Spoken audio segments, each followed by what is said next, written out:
It's customary for people who receive honours or recognition or appointment to a prestigious office to say that they are humbled by what has happened to them. The truth is that I am honoured and delighted to have been appointed as Chancellor of this great Australian university. And I thank my colleagues on the Senate for their confidence in appointing me, and I look forward very much to working with them and with the Vice-Chancellor, Professor Dawn Freshwater. As Governor of Western Australia and visitor to the University of Western Australia, I welcome you as Chancellor. May you carry out your duties and fulfil your responsibilities with dignity and wisdom.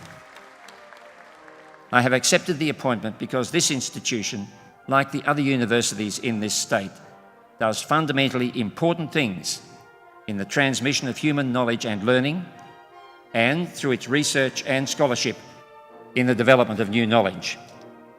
It also demonstrates the possibilities generated by free and independent inquiry and discussion, and as our motto says, by the seeking of wisdom.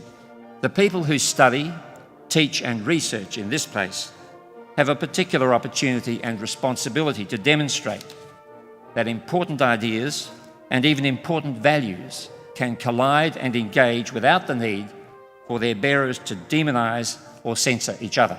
I thank you all for the honour which you have done the university and me by your attendance here this evening, and look forward very much to the interesting and no doubt occasionally stressful discharge of my duties as Chancellor.